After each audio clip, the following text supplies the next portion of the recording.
ഇത് യഥാർത്ഥത്തിൽ ടീം UDFന്റെ വിജയമാണ്.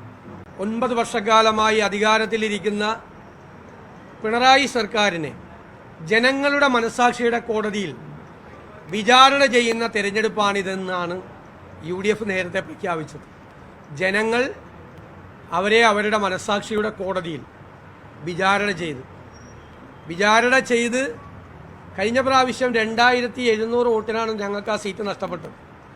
ആ സീറ്റ് 11,000-ലധികം, ഏകദേശം 12,000-ഓളം വോട്ടിൻ്റെ വ്യത്യാസത്തിലാണ് ഞങ്ങൾ തിരിച്ചു പിടിച്ചത്. ഏകദേശം 6 ഇരട്ടി വോട്ട്, 5 ഇരട്ടി വോട്ടാണ്. തൃക്കാക്കരയിൽ ഉമാ തോമസ് വിജയിച്ചത് PT തോമസ് ജയിച്ചതിൻ്റെ ഇരട്ടി വോട്ടിനാണ്.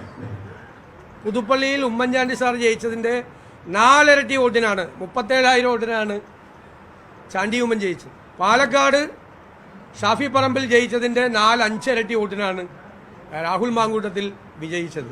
40,000 വോട്ടിൻ്റെ ഭൂരിപക്ഷം LDFനുണ്ടായിരുന്ന ചേലക്കരയിൽ അത് 12,000-ആക്കി കുറച്ചു.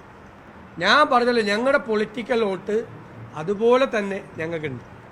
LDFന്റെ 16,000 വോട്ടാണ് LDFന് നഷ്ടപ്പെട്ടിരിക്കുന്നത്. യഥാർത്ഥത്തിൽ ടീം UDFന്റെ വിജയമാണ്.